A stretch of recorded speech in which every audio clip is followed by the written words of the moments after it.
You're listening to the Savage Lovecast, Dan Savage's sex and relationship show for grown-ups. If you're under 18, get out of here, young'un.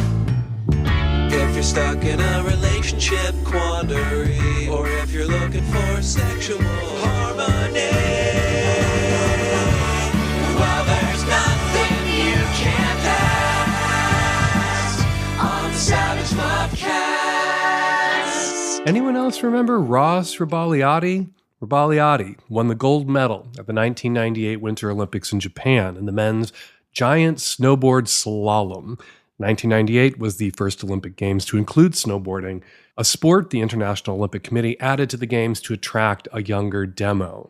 2 days after Rebagliati won the gold, the first gold medal ever awarded to a snowboarder, the International Olympic Committee stripped him of his medal and marched him out of the Olympic Village because he failed a drug test.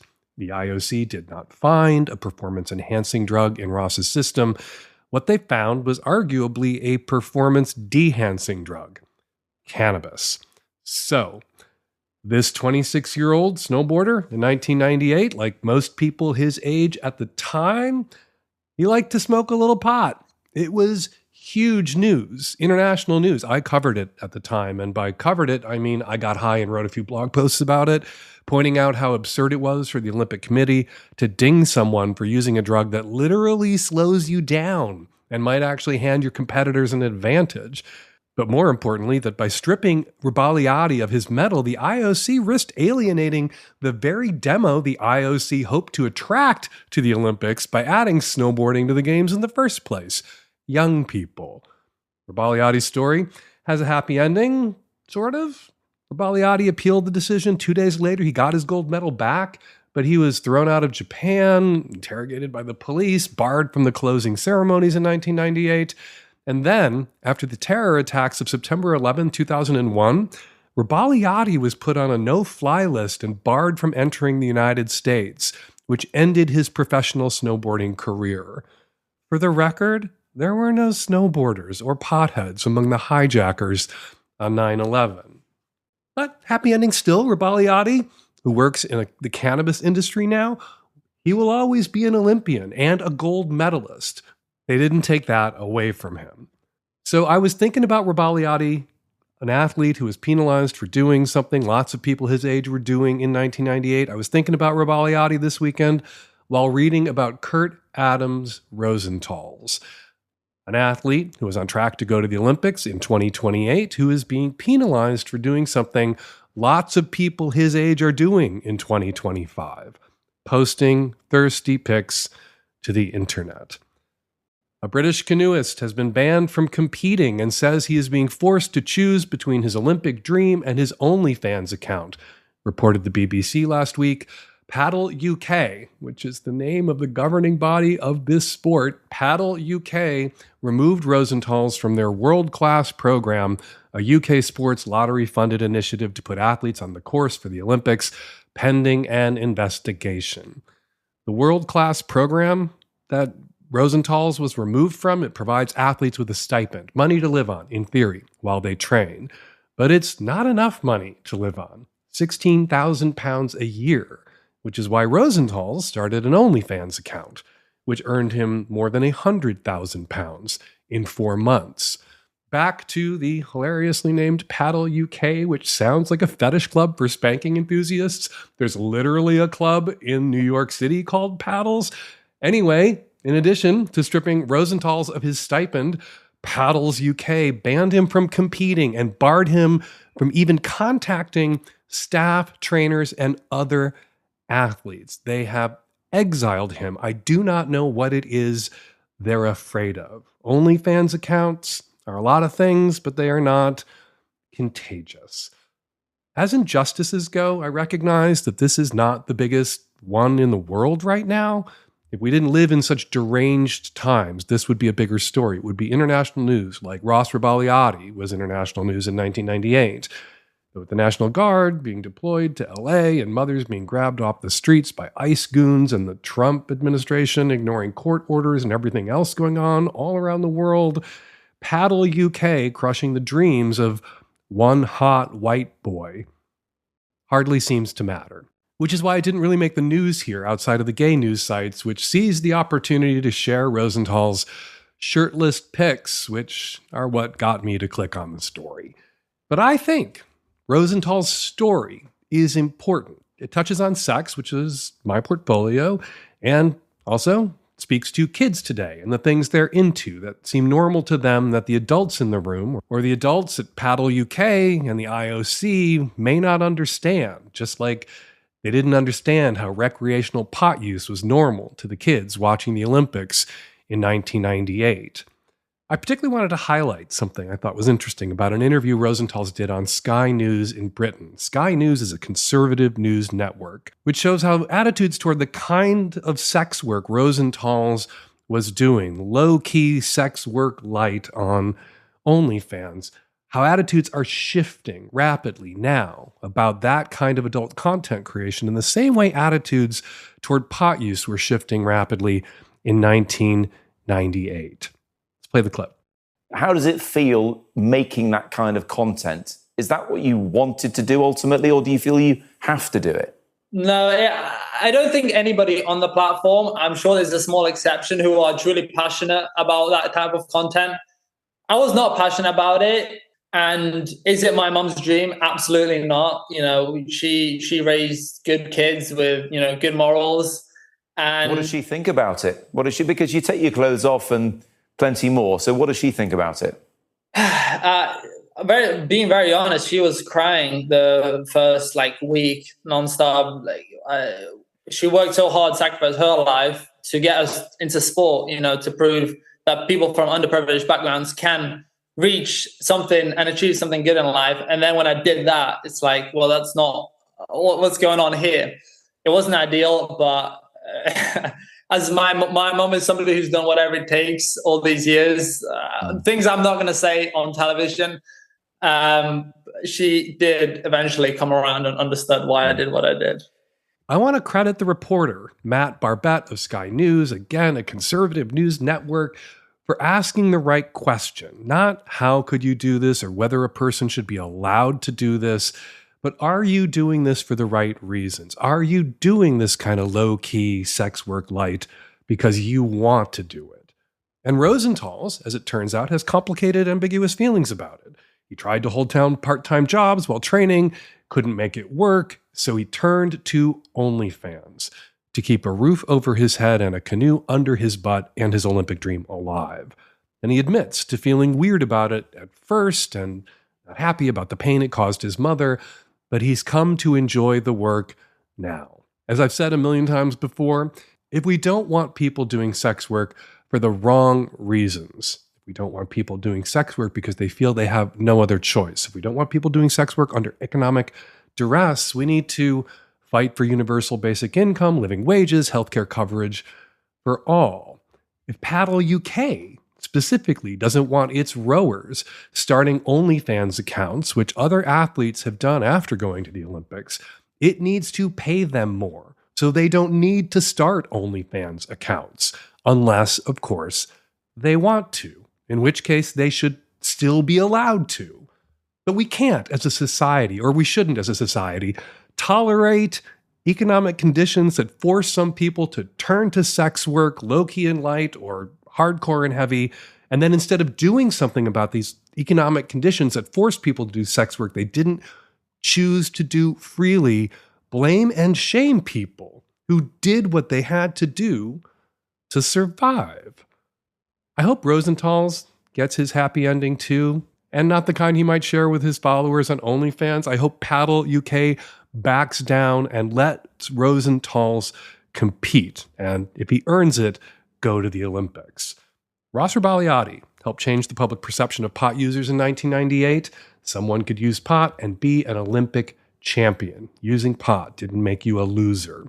Rosenthal's, by refusing to be ashamed, by fighting back, and by calling attention in all of his interviews to the kind of class discrimination that keeps kids from working class backgrounds like his out of elite athletics, Rosenthal's is changing things too. So, Rosenthal's may not get to the Olympics in the end. Paddle UK may not back down. But Rosenthal's, as far as I'm concerned, is already a winner. All right, Magnum subs, save the date. Our next Savage Love Live for our Magnum subscribers is Thursday, June 12th, 12 noon Pacific. Savage Love Live is an exclusive event, a live show just for our amazing Magnum subscribers. If you want to get your question to me ahead of time, if you want to get to the front of the line, you can record your question now at savage.love/events. The link to the live show will drop into your email inboxes at 10 a.m. Pacific on Thursday. Mark your calendars, submit your cues in advance, and join us for Savage Love Live Thursday, June 12th, 12 p.m. Pacific. And if you are not yet a Magnum sub and you would like to come to your first Savage Love Live, you can become a subscriber now for half off for all of June at savage.love/subscribe. Another date to put on your calendar. Donald Trump is throwing himself a dictator-style military parade on June 14th, like he's the king of America in Washington, D.C. In response, there are going to be No Kings protests all over the country on June 14th in more than 1,500 cities. To find out about the protest in your community and how you can go and what you can do and when you should show up, go to nokings.org. All right, coming up on today's show, questions. We've got tons of questions, including a question from a listener who had a squirting incident during an early formative sexual experience that has led to long-term hang-ups. I don't want to call it trauma, just hang-ups. That question and many more on the show. And our guest this week, stand-up comedian Nico Carney. We talk about comedy as a form of activism, genital preferences, and the people who have them, which can include trans men, interrogating your desires for your own benefit, how testosterone changes sexual desire, and so much more. A little bit of my convo with Nico is on the micro. All of it is on the Magnum. Again, you can become a Magnum sub at savage.love/subscribe now. All right, let's get to the first call. This episode is brought to you by Helix Sleep, the very best mattress designed with your comfort in mind. Right now, get 20% off a mattress purchase. Go to helixsleep.com/savage. This episode of the Lovecast is brought to you by the good folks at Squarespace. They make it easy to build a beautiful website, blog, or online store. Head on over to squarespace.com/savage for a free trial. And when you're ready to launch, use the offer code SAVAGE to save 10% off your first purchase of a website or domain. This episode is brought to you by Liberator. Liberator takes you beyond the bed with convertible sex furniture that can turn any bedroom into an erotic playscape for longer, deeper, more comfortable, and more seductive adventures. Go to liberator.com/savage or type savage into the search bar for private VIP access to deals that are too good to announce on this or any podcast. Liberator, when your mission takes you beyond missionary. Hi, Dan. This is a 30-year-old cisgender woman. I have this issue that I need to pee before I have an orgasm. Started when I was in high school, very uneducated about sex. Blame the public school system.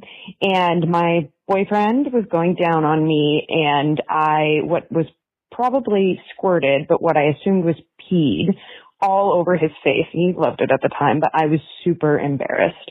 My sheets got all wet. I was at my parents' house. It was this like big, embarrassing moment for me. There was so much liquid, and I was so shocked. And ever since then, I developed this really neurotic habit of peeing before I'm going to have an orgasm. It started when I was just going to have sex, when I first started doing it. But the real problem is that I eventually started doing it when I would masturbate. So before I would, when I would decide, I'm going to have a fun little session, I would go and pee beforehand every single time without fail, no matter what. It hasn't really been, huge problem until right now, which is that I'm in the best relationship of my life and I'm having the best sex of my life. And part of that is that we have sex all the time and we love to have sex all over. And the problem is that I have to go pee beforehand. It kind of ruins the fun, spontaneity, let me rip your pants down and let's fuck wherever we are thing, because I always have to be like, oops, let me just go pee first. So I really would love to stop doing it. And the times when I've tried to just not do it beforehand, I can't have an orgasm. I focus too much on it. I get really anxious about it. It's too in my head. I cannot relax enough to have an orgasm. And it's like, often when I go pee before I have an orgasm, there's not even like, I don't even need to pee. It's not like my bladder's full. I mean, sometimes it is, but it's often not. It's just this like thing that I need to do to start the process. And I really want to stop being able to do it because I want to be a spontaneous sex girl. So just, is there some kind of pee expert out there that can help me? Who knows? Please, Dan, help me have spontaneous sex. The pee expert you seek, someone you might want to work with or have a couple of sessions with, is what's called a pelvic floor specialist. Rachel Gelman, been on the show a few times, pelvic floor specialist. You might want to, if you're in the Bay Area, make an appointment to go see her or look around, find a pelvic floor specialist in your area if you want to achieve better muscular control of your pelvic floor area. I got to say, though, taking off to pee quickly before you have sex sounds like not that big a deal when you consider the hoops gay men have to jump through, the douching gay men have to do before they can have spontaneous or not spontaneous intercourse themselves. Running off to have a tinkle, I think the sex still counts as spontaneous if you were motivated to go have that tinkle because you want to have sex in that moment. I love that your first boyfriend, whose face you peed all over when he went down on you, didn't react in horror. He actually gave you positive reinforcement. He loved it. Squirting or peeing or both, the jury for that is going to be out forever. And right now, more people have their money on pee or during the arousal process, liquid being pulled into the bladder out of the bloodstream, and that's what comes flying out. Maybe there's a little bit of urine in there. Your boyfriend's reaction was, I love this. This is awesome. But you had a negative reaction because you were in your parents' house, you were at your childhood home, you soaked your sheets. It made a big mess and left you feeling very self-conscious. And the control for that, the thing that set you at ease, the thing it sounds like you've become psychologically dependent on, is dashing off to empty your bladder when you know you're going to have sex or going to treat yourself to an orgasm, even when you're going to masturbate.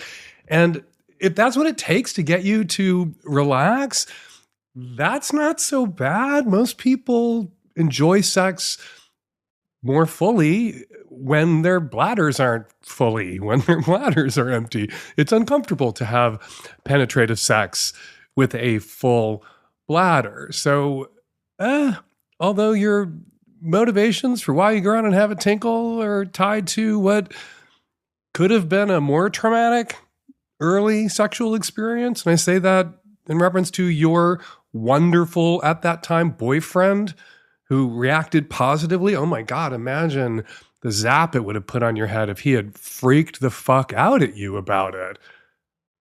He didn't. The only one freaking out is you. So my advice to you, in addition to maybe 1 or 2 appointments with a pelvic floor specialist to see if there isn't some sort of muscular training or physical training or treatment that might benefit you and help you relax, is to embrace that you're going to need to tinkle, need to go empty your bladder before sexual activity, maybe even incorporate it into sexual activity, or to give yourself permission. If you're having spontaneous sex with your boyfriend out in the woods or whatever, to give yourself permission.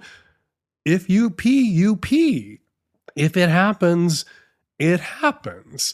And since you know it's a possibility that it might happen, well, then make sure that the blast radius, the area that if you do squirt, if you do void your bladder during orgasmic contractions, voiding your bladder of what might be pee, what might be squirt, what might be a mixture, that you're not going to soak sheets that you have to change, that you're not going to soak your clothes, your boyfriend's clothes. If you're having spontaneous sex off in the woods, strip both of you from the waist down, get your shoes out from under the blast radius, have sex standing up against a tree, where then if you do squirt, the only thing you're going to soak is the grass. This episode is brought to you by Squarespace. It's the all-in-one website platform designed to help you stand out and succeed online. Whether you're just getting started or scaling your business, Squarespace gives you everything you need to claim your domain, showcase your offerings with a professional website, grow your brand, and get paid all in one place. How would you like to be a cutting-edge designer? Chances are you'll never be one. But with Squarespace, you'll look like a graphics design warlock because your site will be so clever and sleek. With Squarespace's collection of cutting-edge design tools, anyone, even you, can build a bespoke online presence that perfectly fits your brand or business.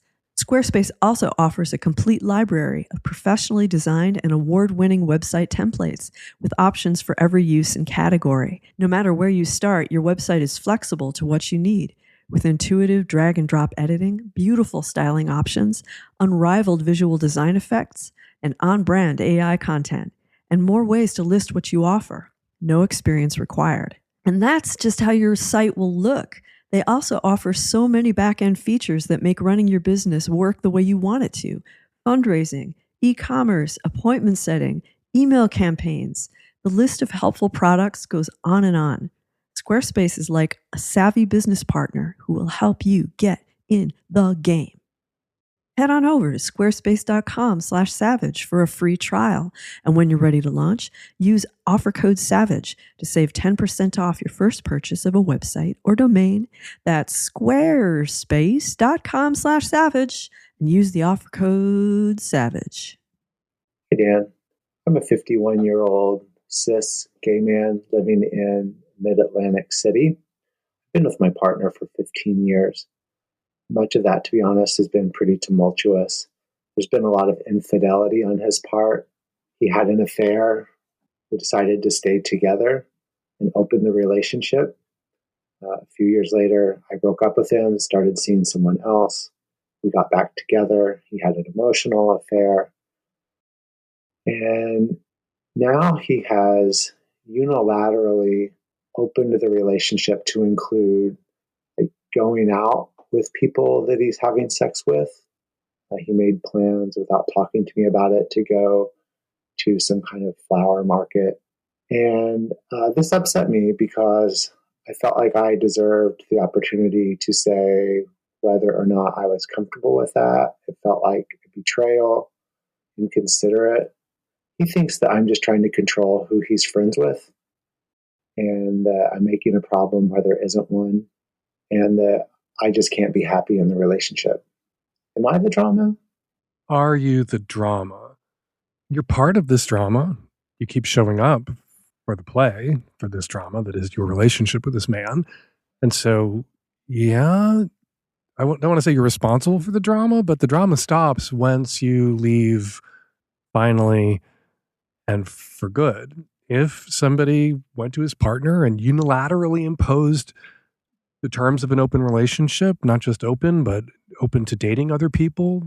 If somebody says you're going to be poly, we're going to be poly, whether you like it or not, you're going to have to be a pud if you don't want to be happily open. And that person was fine with those terms. Probably wouldn't be a lot of drama. You aren't fine with your partner's terms. The relationship has always been, your word, tumultuous. He had affairs. He had an affair. You broke up. You're back together with this person with whom you have always had a tumultuous relationship, and you still have a tumultuous relationship. This person who's going to do whatever he wants, regardless of how it is you might feel about it. He wants it his way. It's a take it or leave it when somebody issues an ultimatum or makes a unilateral move. So, go if being with him makes you unhappy. If this drama, if you're done with this drama, leave. But if you choose to stay, this is what you're signing up for. If you choose to stay, and 15 years ain't nothing, and you guys got back together, I'm guessing for some reason, there must be some connection or affection there. There must be some redeeming qualities that your long-term partner has that brought you back to him. If those are worth putting up with this bullshit, if that's a price of admission that you're willing to pay, then pay it. And an important part of the price of admission sort of ideology is you pay the price of admission and then you stop complaining about how much it costs to ride that ride. You know, if it's $5 to get on the roller coaster, you're not willing to pay the $5 to ride that roller coaster, don't buy a ticket. But if you pay the $5 and you get on the roller coaster, enjoy the ride and stop complaining about how much the ticket cost. You knew how much the ticket cost, really torturing the metaphor here. You know what the emotional cost of being with this man is. Are you willing to pay it? Are there compensations? Things he brings to the table, things about him that you enjoy, that you would miss, that you benefit from, that improve your life? If there are, and those things outweigh the ugh of having to put up with him basically dating other men and seeing other men and doing whatever it is the fuck that he wants to, then stay. If not, then go. In that sense, I don't want to say you're responsible for the drama, but if you're not enjoying the drama, stop showing up for the drama. End the relationship. Bring the curtain down, and it's over. But if you stay, I mean, you're allowed to have feelings about what he does and complain about what he does, but you also need to take responsibility for the fact that your partner can only be a shitty partner to you while you're his partner, and you have the power to end the relationship and to make him not your partner. As I mentioned at the top of the show last week, I have the COVID again. So where am I? I am in bed. I have been in bed all week. The good news, the silver lining here, the only silver lining here, I have a Helix mattress. So being in bed, not all bad. The Helix lineup offers 20 unique mattresses, including the award-winning Luxe Collection. That's ours. The Helix Elite Collection, a mattress designed for big and tall sleepers, and even a mattress made just for kids. To figure out which mattress is right for you, take the Helix Sleep Quiz right now to find your perfect mattress in under 2 minutes, and your personalized mattress will be shipped straight to your door free of charge. With their 100-night sleep trial, you can try out your new mattress, see how your body adjusts to it, and if you decide it's not the best fit, you're welcome to return it for a full refund. Helix offers models with memory foam layers to provide optimal pressure relief if you sleep on your side like me, or models with a more responsive foam to cradle your body for essential support in stomach and back sleeping positions like my husband. Plus, enhanced cooling features to keep you from overheating at night like my boyfriend. Helix owns its own manufacturing facility here in the USA, and Helix mattresses all come with a 10 to 15-year warranty, depending on the model. And again, they offer a 100-night trial, so you can try out your new Helix mattress risk-free, and again, that 10 to 15-year warranty. And right now, Helix is offering 20% off site-wide for our listeners. Go to helixsleep.com/savage. Let them know the Lovecast sent you. helixsleep.com/savage for 20% off. With Helix, better sleep starts now. We're going to take a quick break from your calls to speak with Nico Carney, a New York City-based stand-up comedian. Featured on Late Night with Seth Meyers, Nico was named a 2024 comedian you should and will know by Vulture and New York Magazine, and 15 of the 2025 Future of Funny by The Hollywood Reporter. Recently made his debut at the Comedy Cellar. Nico Carney, welcome to the Savage Lovecast. It's a thrill to have you. Thanks so much for having me. I'm stoked to be here. So you had a real journey. You grew up in a conservative family in a conservative part of the country in the South. You were homecoming queen, and now you live in Brooklyn and you're a stand-up dude comic. How did you get from that point A to this point B? Yeah, I mean, I will say my folks are, my folks in my family are not very conservative at all. They're transplants down south from upstate New York, and grew up Catholic, so definitely had a little bit of that, just kind of generic, and also just the homophobia and transphobia of the early aughts that we all kind of lived through and continue to live through. But yeah, it's been a pretty drastic change from how I grew up and who I grew up around to who I'm around now, and what my life is like as a queer adult in the city. But it gives a lot to talk about on stage, and there's a lot left still to mine, even beyond what I've already started talking about. So I use it as fodder for jokes and material on stage. Ends up being worth it in a way. It's funny. I was just with a small group of queer people, and None of us knew each other. We all had one friend in common, and we opened by sharing our coming out stories. And somebody brought it up. They are our heroes' journeys. Yes. And they are what all of us as queer people, LGBTQIA+, wherever we fall along the initialism, it is what we have in common, however different we might be as queer people.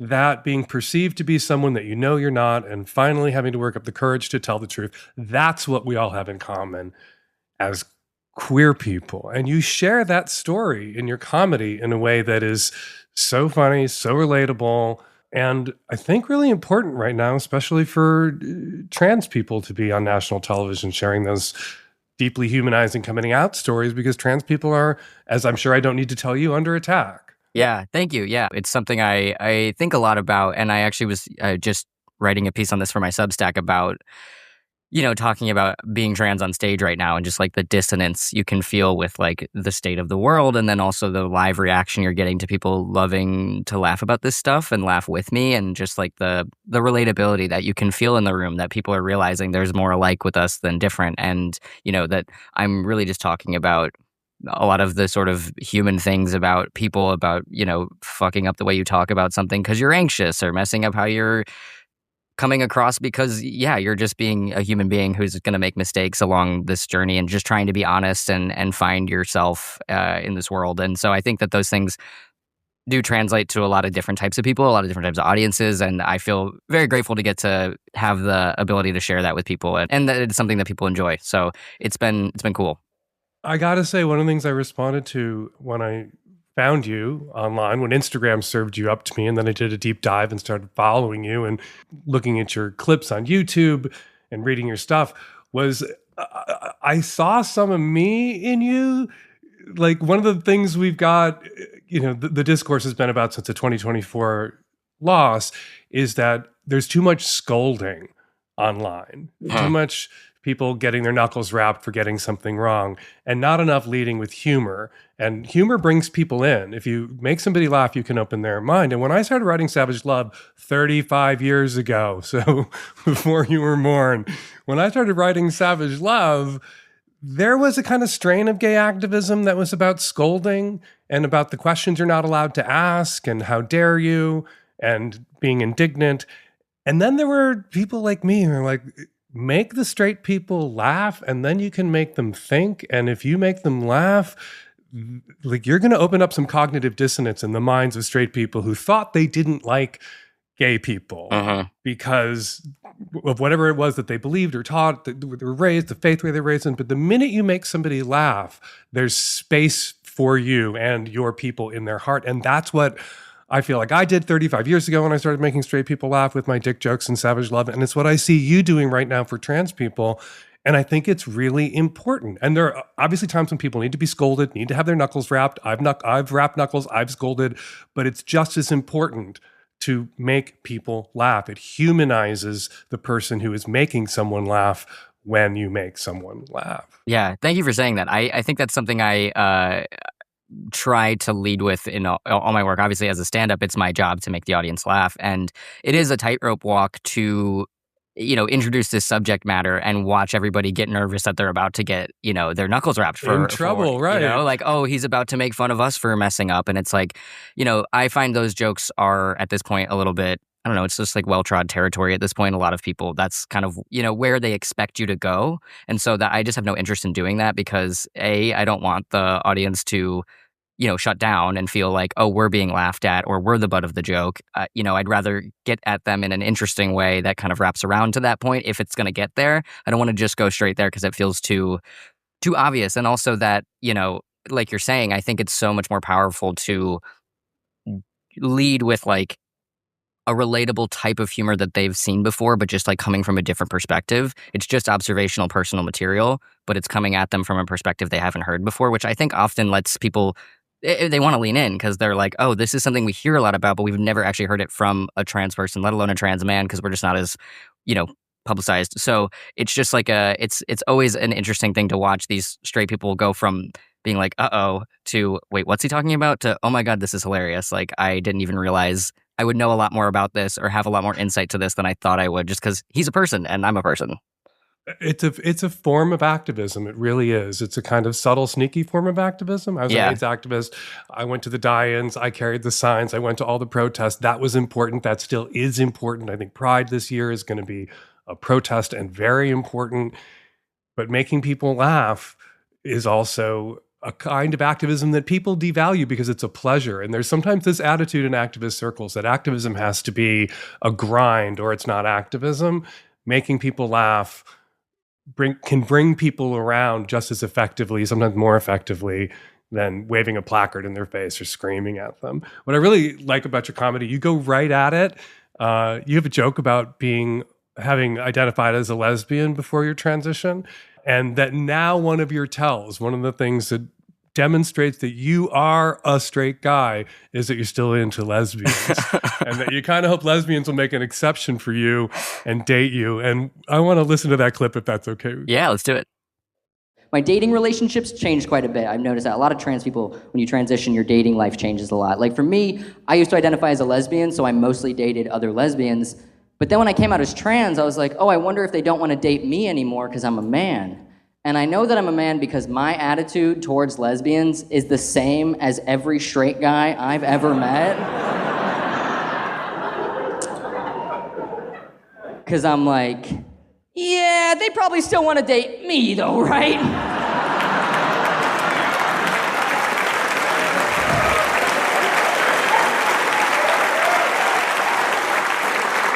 I know you ladies aren't into men, but you've never been with a guy like me, okay? Give it a chance. I'm a very special boy. Wait till you see what I'm packing. You're gonna love it. It's a thinker. That joke about what you're packing, that is you going right at a thing that is a joke about genitalia. And one of the ways people are scolded when it comes to trans people is like, it's rude to ask, it's rude to think, how dare you concern yourself with anybody else's genitalia. And for me, what that vibes with is like AIDS activism or gay activism 30, 40 years ago, which is a time when straight people were just obsessed with how gay people had sex. How do lesbians have sex? How do you do it? And the activist posture was if somebody says, what do you do in bed? You're supposed to get huffy and say, we read, we sleep, we watch TV, sometimes we make love. What do you do in bed? And the problem was straight people were like really fucking curious, and just telling them they weren't allowed to be curious didn't make that go away. And my tack, and a lot of gay people didn't like this about Savage Love when it started, was like, let's answer the question until they're begging us to stop answering the question. Now, this isn't me saying that all trans people everywhere should be comfortable with questions about their genitals. I think that is rude to like burst in and ask somebody a question about their genitals. But there need to be, just like there needed to be some of the gay people out there 40 years ago, this is how lesbians have sex.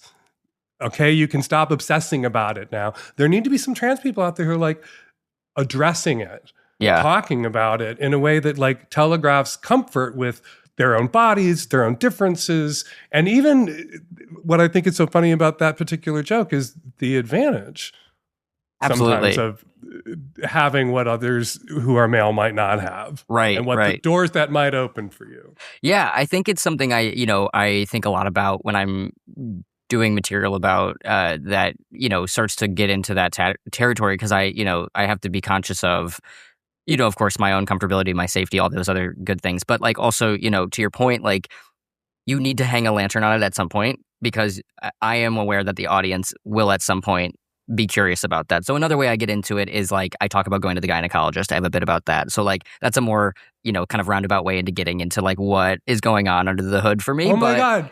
Your first appearance on national television, straight to the going to the gynecologist jokes. Yes. Because the reality is like, I think about it in ways of like, okay, the furthest audience member from me, when are they going to understand what I'm talking about, right? So like my first joke is always comparing myself to Justin Bieber. That's like the bit, right? And so a lot of people start to click in, okay, that's what we're dealing with. Then I do just a more irreverent bit about trans people. And then I do something, typically I'll get into like the gynecologist bit if it's a really straight audience, because I know they're going to be like, okay, we know what like physically is happening here. We know what we're looking at, but also it's a bit that isn't explicitly like sexual in nature, but it also does like get at those things that are like you do need to hang a lantern on if you want the audience to fully kind of get the entire picture, and then they can lock in for like the rest of the material. So I definitely try to like figure out what is it that they are going to connect to. Like what are the like kind of top of mind high line points about trans people that they understand? How do we get right at that and like get through it and then move forward so that they can just like be on board for the rest of it? Because like the worst part is when it's like, okay, half of you know what I'm talking about. Half of you are so confused. And like that was something I had to learn like in the early days of my career, was like what material is going to land for the broadest possible audience. And I think that's one of the reasons I was able to do late night, was because I figured that out, and I, found a way to get at it. And I think to your point, it's like going right at the thing and just finding the right way to talk about it is like, it's going to work because people want to hear about it. There's more Nico Carney on the Magnum. Become a Magnum sub now at savage.love/subscribe. And this June, all through June, Magnum subs are half off. You can become a Magnum sub right now for just $25 at savage.love. This episode is brought to you by Liberator, the best thing to happen to sex since the bed came along. Whether you want to have sex on the mattress or on the floor or some other surface, Liberator wedges and pillows make getting with and getting on and getting under and getting in your lover easier and more comfortable. Access thrilling new positions by elevating your partner for better visual presentation, access, and stamina. With Liberator, you can ramp up to that super doggy position. And for people who love sex and have extra room, Liberator's discreet convertible sex furniture and sex chaises are true game changers. They're built for better orgasms and extraordinary intimate experiences, and they can help you furnish the sex room of your dreams. For kinksters who love cuffs and blindfolds, Liberator offers bondage-compatible options for pillows and chaises. Make love in new ways with Liberator sex pillows and toy mounts, all the perfect angles and curves to support a life well laid. It's even better, Liberator products, even better when they're on sale. What isn't better when it's on sale? Just go to liberator.com/savage or type savage into the search bar at liberator.com for VIP access to deals that are too good to announce on this podcast. Let them know the Lovecast sent you, liberator.com/savage. Hi, Dan. I'm a 36-year-old pansexual woman in a committed polyamorous relationship with a 32-year-old bisexual man. We've been dating for over a year, and we've been established primary partners for the past 6 months. Our dynamic is incredible. We're kinky as fuck, emotionally supportive, deeply in love, and full of genuine compersion. We've built a relationship that feels safe, adventurous, and deeply connected. I've worked hard to heal my anxious attachment, and while he has avoidant tendencies, he shows up consistently and with care. But there's one painful pattern that keeps coming up. When things get emotionally difficult or we're activated, he brings up that he's ultimately looking for a primary partner who's more intellectually aligned with him. He has a PhD in engineering, and I have a bachelor's in fine arts. He says he misses more simulating conversations in a primary relationship, even though I personally feel fulfilled and very nourished by ours. When I try to share that this feels like an avoidant deactivation tactic, he says I'm invalidating his experience. He insists that he loves me and never wants to lose our connection, and that I'll always have a place in his life because he'll always be poly. But I'm starting to realize, does he actually honestly believe that I'll emotionally be okay eventually watching him fall in love with somebody else, prioritize her, essentially replace me in a way, and build the kind of life with her that I was really hoping to have with him? I've also tried to explain that no one partner can be everything, and that's part of the beauty of being polyamorous. We get different needs met through different relationships. If deep intellectual stimulation is something he craves, that's something another lover or close friend could fulfill. And honestly, I told him, even if he did find someone who challenges him more intellectually, she might not be as poly or kinky or as emotionally grounded in the ways that I am. That's the trade-off. That's the price of admission. So if this kind of alignment is so important to him, why is he with me? Why continue to build something so beautiful and intimate while also saying that eventually he's going to find someone else to build a life with and move in with and settle down with or whatever. We don't want marriage or kids, but I'm just confused. So, Dan, how can someone be so loving, consistent, and deeply connected to me, yet still say something so destabilizing and cold? Is this an avoidant deactivation tactic? Am I being delusional for continuing to invest in this relationship when my primary partner keeps telling me he can't see a future? I'm just hurt and confused, and I don't know what to do about this. Why is he with me, you ask yourself, of this guy? And I sit here asking myself, why are you with him? This guy goes out of his way every once in a while to remind you that you're dumb or not as smart as he is. Mr. PhD in engineering turns to the woman with the BFA, Bachelor of Fine Arts, and says, essentially, as a mating strategy, I'm smarter than you are. You are dumber than I am. And that presents a problem for us going forward in this relationship. See, to me, that screams low emotional intelligence, piss poor emotional IQ on his part, even if he thought that. If he was as smart as he seems to think he is, he wouldn't say that the fuck out loud and expect you to ever suck his dick again. And yet you do. You keep sucking this man's dick. Why do you keep sucking this man's dick after he insults your intelligence? It's kind of a twofer. He insults your intelligence at the same time that he indicts his own.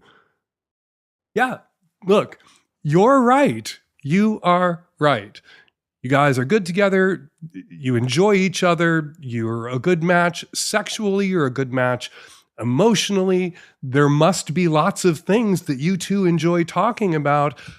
Engineering isn't on the list. He can talk about engineering with other people. That's why when two people get together, whether they're poly or not, we don't lock them in a room together for the rest of their lives. They're allowed to leave the room. They're allowed to have other connections, other relationships. In your case, in both of your cases, other romantic, intimate relationships.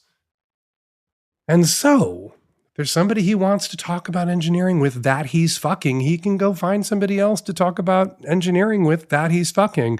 Odds are better he'll have an easier time finding somebody else to talk about engineer shit with who isn't one of his sex partners.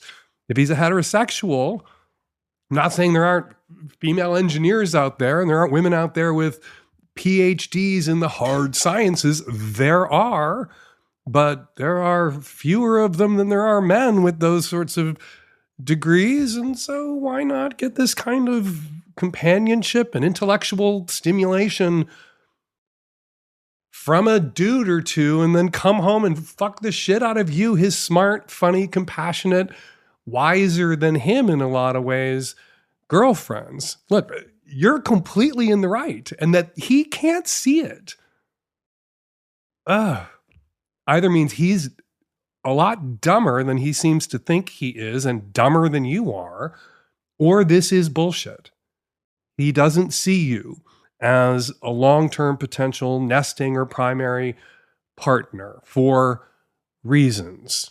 Other reasons, and rather than share those other reasons with you, if you can even articulate them, he latched onto this, that he has an advanced degree, he has a PhD, and you don't, and therefore, which means he latched onto or is pointing to something that is an insult to rather than something that's the little white lie that people point to, that, you know, we're a great match in a lot of ways, but I don't see you as a potential nesting partner. I don't see you as my primary partner. And if you see me as your potential primary partner, then maybe the two of us shouldn't keep getting together because I don't want you to be invested in me in a way that's never going to pay the fuck off for you because I like you too much. I care about you too much.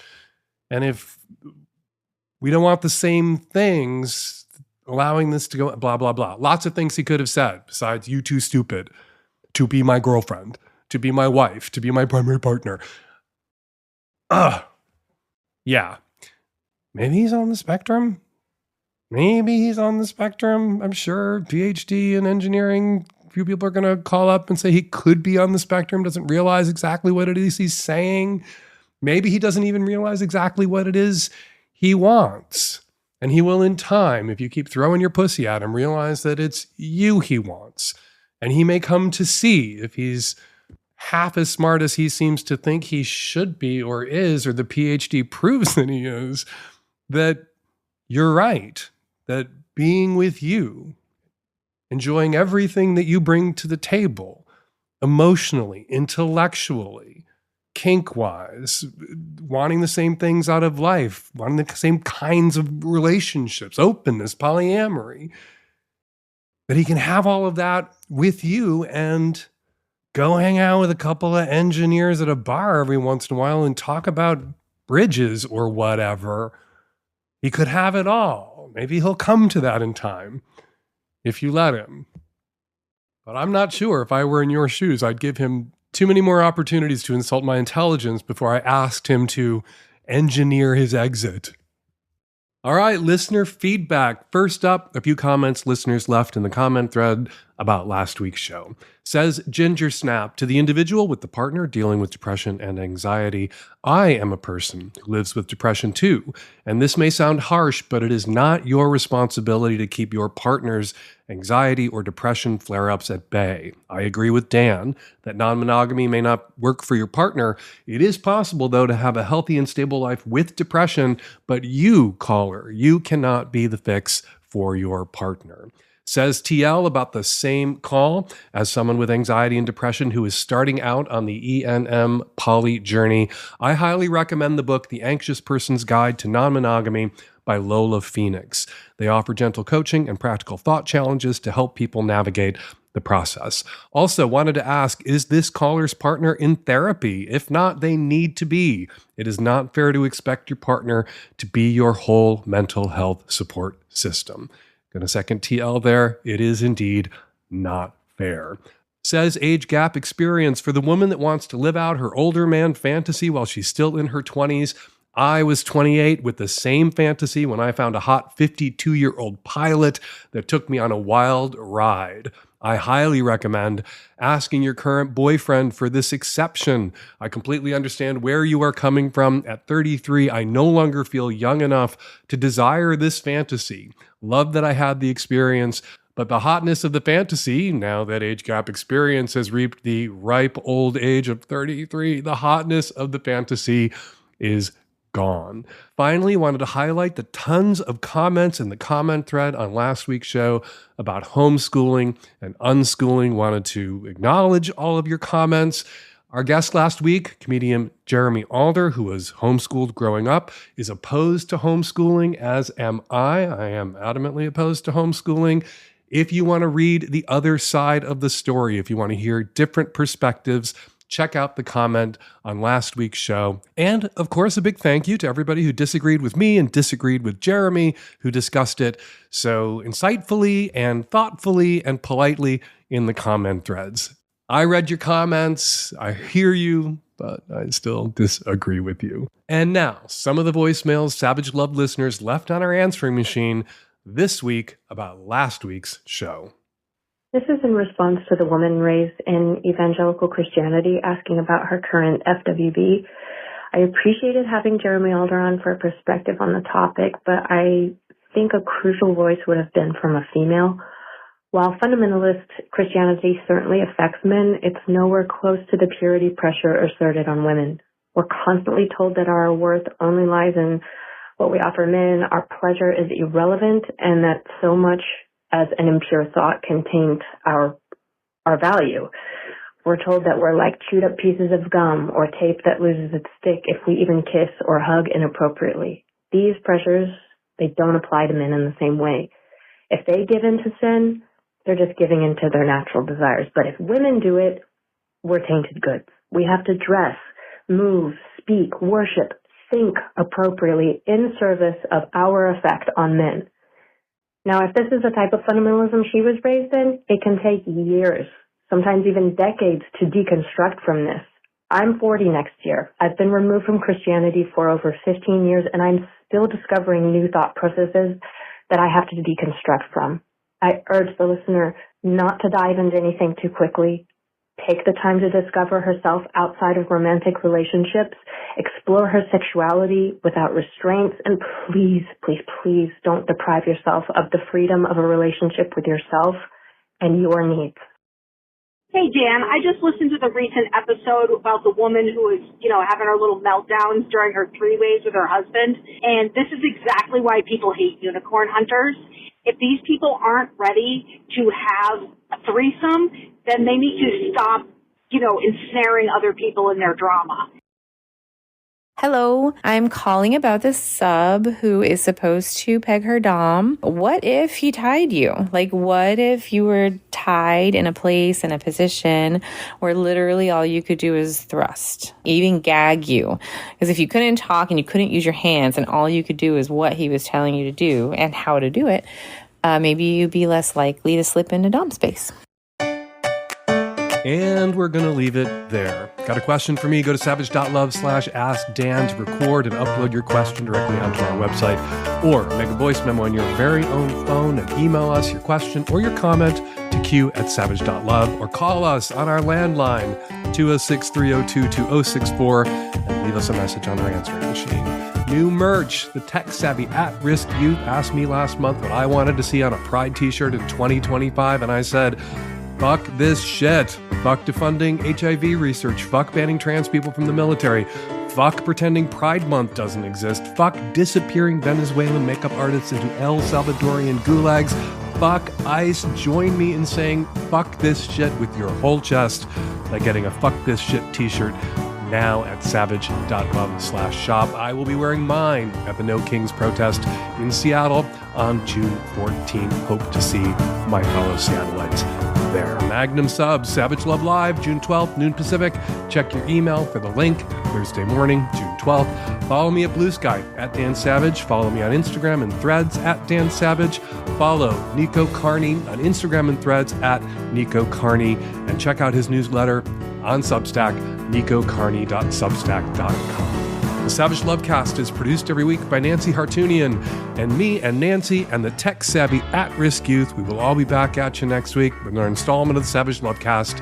Thank you for downloading.